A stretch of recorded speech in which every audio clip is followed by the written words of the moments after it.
Paz do Senhor, meus irmãos, graças a Deus. Hoje, nossa lição de número 6, o nosso tema é o profeta Elias e Eliseu, seu sucessor. Nós vamos ver como é que foi essa passagem, né, ou essa sucessão de Elias, né, no caso, para Eliseu. No nosso textuário que está em 2 Reis, capítulo 2, versículo 9, diz assim: Sucedeu, pois que, havendo eles passado, Elias disse a Eliseu: Pede-me o que queres que te faça antes que seja tomado de ti. E disse Eliseu: Peço-te que haja porção dobrada de teu espírito sobre mim. Né? E Elias fala: Dura coisa pediste. Então Eliseu pede para Elias porção dobrada do seu espírito. Grande responsabilidade. Ele teve, claro, uma audácia, foi uma pessoa assim que... Acho que ele tinha noção do que ele estava pedindo, irmãos. E Deus cumpriu aquilo que Eliseu pediu. Verdade prática, a história de Elias e Eliseu nos inspira a andarmos com pessoas que desfrutam da intimidade com Deus e que por isso vale a pena serem seguidos e imitados. É muito interessante aqui o que o autor, o comentarista da revista colocou. Por quê? Porque nós temos sim que tomar cuidado com as pessoas que nós andamos. Se nós estamos influenciando, nós como crentes, né, estamos influenciando essas pessoas, ou se propriamente estamos sendo influenciados. Se nós estivermos sendo influenciados por essas pessoas e não estivermos influenciando, nós temos que nos afastar delas. Tanto na igreja, quanto no mundo, no trabalho, aonde for. Se nós não estivermos fazendo com que pelo menos essas pessoas pensem acerca do Evangelho, raciocinem acerca daquilo que é Deus, o melhor é nós nos afastarmos. Por quê? Porque muitos de nós vai ficar igual a essas pessoas. Ao invés de nós imitarmos, e quando nós vemos uma pessoa que nós podemos imitar e seguir, muitas vezes a gente acaba ridicularizando essas pessoas. Irmãos, pegue os bons exemplos, fique com pessoas que realmente vale a pena, tenha amizade com pessoas que vale a pena. Não é questão de fazer julgamento de pessoas, não é isso. É a questão de reter aquilo que é bom, de querer aprender mais. E você vai aprender mais quem sabe, quem supostamente que nós colocamos que sabe mais do que nós. A nossa leitura bíblica em classe, que está em 2 Reis, capítulo 2, versículo 1 ao 15, diz assim: Sucedeu, pois que, havendo o Senhor de elevar Elias um redemoinho no céu, Elias partiu com Eliseu de Gilgal. E disse Elias a Eliseu: Fica-te aqui, porque o Senhor me enviou a Betel. Porém Eliseu disse: Vive o Senhor, vive a tua alma, que te não deixarei. E assim foram a Betel. Nós vemos nesse contexto bíblico que com certeza, meus irmãos, para mim era um teste que Deus, claro, e também Elias, estava colocando para Eliseu. E onde o profeta ia, Eliseu ia. Eles falavam assim: fica aqui, né, descansa um pouco. Não, eu quero ir junto. Porque ele sabia, ele estava sentindo que Elias seria levado. Em algum momento Elias seria levado, e para ele se colocar em prática aquilo que suceder Elias estava muito perto e muito próximo. Ele não fez nada, meus irmãos, assim no sentido de querer usurpar o cargo de Elias, querer passar na frente de Elias. Não, ele primeiro esperou a providência de Deus na vida de Elias, para que depois ele pudesse suceder o lugar de Elias. E aqui na nossa introdução, o ministério de Elias estava terminando quando Deus o ordenou que ungisse seu sucessor. O escolhido foi Eliseu. Então, Elias, depois que passou por muitas dificuldades, depressão, teve muitas dificuldades ali, assim, e aí Deus, né, colocou ele ungiu, Eliseu ungiu reis, e depois Deus resolveu tomá-lo para si. No tópico 1, a despedida de Elias, o ministério de Elias termina. Elias realizou grandes feitos em seu ministério profético, foi vitorioso diante dos profetas de Baal e Aserá. Elias fez 7 milagres, né? Deus usou Elias para fazer 7 milagres, mas Deus usou Eliseu para fazer 14 milagres. E o último milagre, o soldado tocou nos ossos de Eliseu e reviveu. E aqui nós vemos que terminou, mas estava começando agora o ministério de Eliseu. E aqui na parte 2, um profeta com grandeza de alma. Embora Elias seja considerado um dos maiores profetas do Antigo Testamento, a ponto de aparecer no Monte da Transfiguração ao lado de Jesus e Moisés, ele não proferiu nenhuma profecia de longo prazo e provavelmente não escreveu nenhum livro. Nós não vemos nenhum escrito que Elias tenha escrevido, só algo que escreveram sobre ele. Elias foi um profeta que ele profetizou no momento ali mais caótico do Reino do Norte, onde, irmãos, eu acho que foi o pior momento que o Reino do Norte teve, né, no caso, foi quando Acabe era o rei e Jezabel era a rainha. Acho que foi o pior, acho que o povo daquele momento foi o que mais se afundou no pecado e na idolatria, foi naquele momento. Porque foi uma coisa que foi institucionalizada, ela trouxe os profetas, então ficou muito difícil. E Elias era um homem, né, como está falando aqui, um homem que tinha uma grandeza de alma, era um homem que não era influenciado, né, pelo fato de temer, vou te matar, que ele deixou de pregar o evangelho. Ficou triste quando ela disse que mataria, porém ele foi em todos os momentos, meus irmãos, na maioria dos momentos, ele foi um homem corajoso, que pregou para o rei, na cara do rei, sem ter medo de represálias.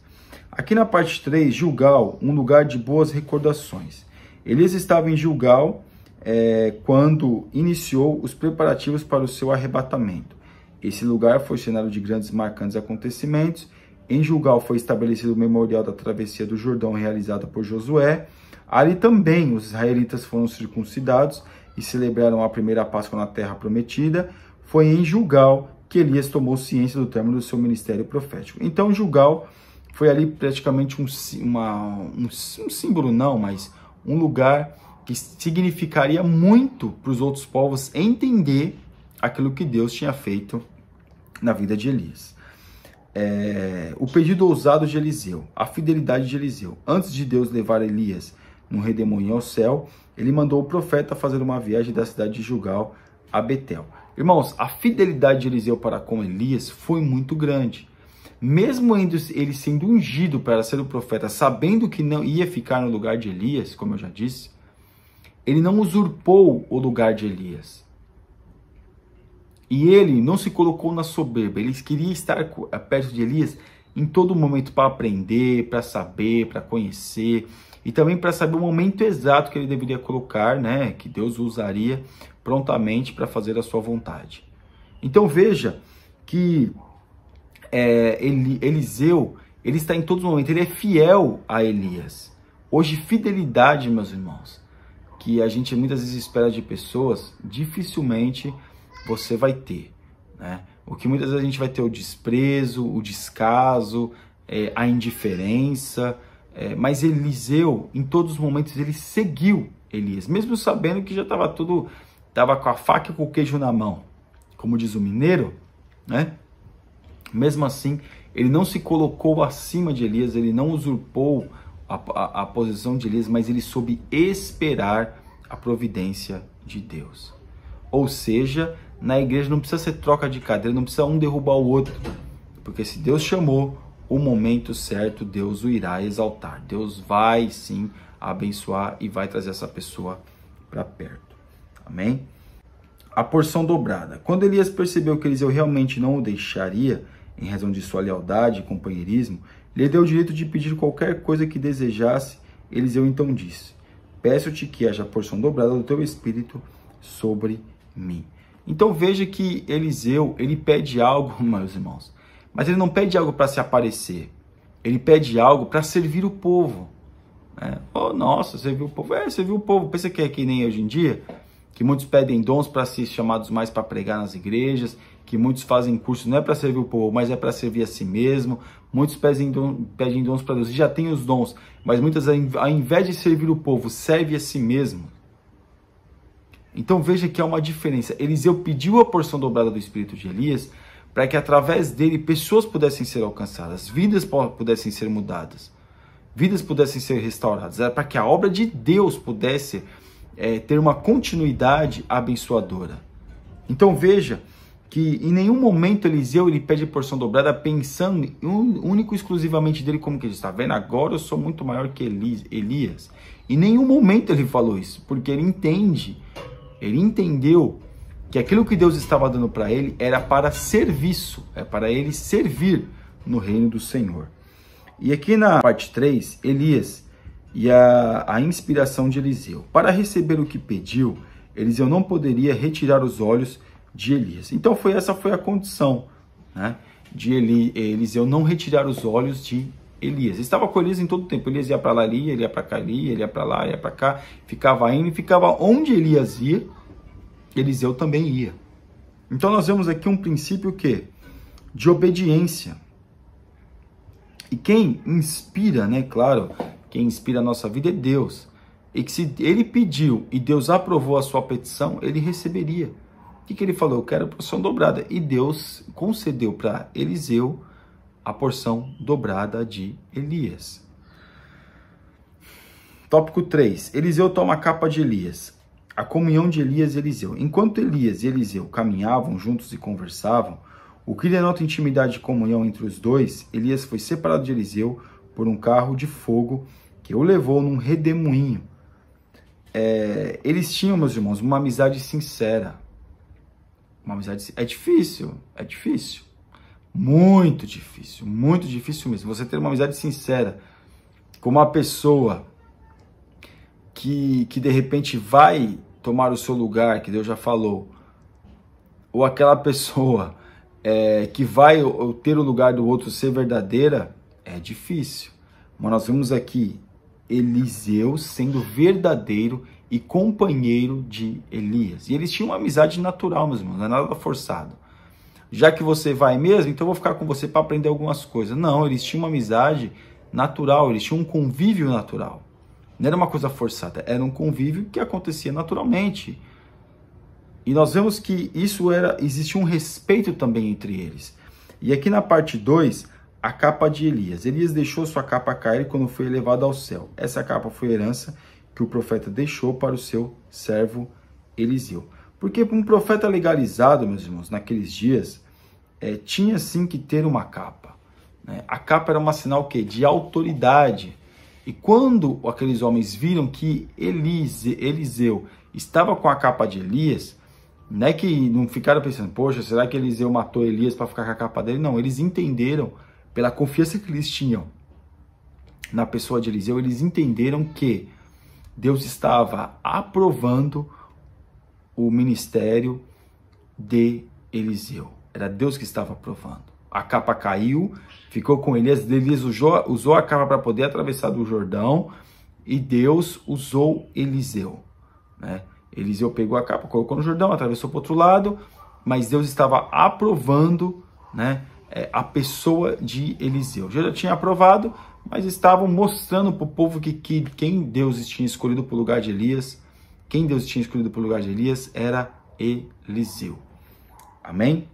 E aqui, meus irmãos, para a nossa conclusão. O que identifica um profeta de Deus atualmente não é o uso de uma capa, mas o modo de viver, suas virtudes e comportamento. A exemplo de Eliseu, devemos nos espelhar em homens e mulheres de Deus que sejam genuínos imitadores de Cristo. E não apenas isso, precisamos também ser exemplo para os outros, refletindo a imagem do Senhor, não somente nas palavras, mas principalmente nas ações. Não adianta ter um terno bonito, ter um terno maravilhoso, ter um carro bem bonito. Não adianta nada disso, meus irmãos. A capa era apenas um símbolo de autoridade. E quem fosse fazer uso da capa deveria ter autoridade para que pudesse funcionar. Hoje a gente vê que muitos sobem no púlpito, né, porque estão bem vestidos e tal, aquela coisa, mas não sai absolutamente nada. É vazio. Por quê? Porque não entendeu ainda o que é o Senhor, qual é a providência do Senhor na vida dele. Não entendeu, eu sou pastor, agora eu sou melhor. Não entendeu que pela infinita misericórdia de Deus, Deus o permitiu essa posição. Claro, alguns compram. Permitiu essa posição e também nós vemos o quê? Que hoje em dia também muitos querem isso, querem aquilo e tem um problema muito sério, porque não conseguem sustentar aquilo que muitas vezes desejam. Porque o que condiz se nós somos homens de Deus ou não, são nossas atitudes e as nossas ações. Amém? Que Deus abençoe os irmãos em nome de Jesus. Você ainda que não é inscrito no nosso canal está convidadíssimo a se inscrever e que Deus te abençoe. Fique na paz.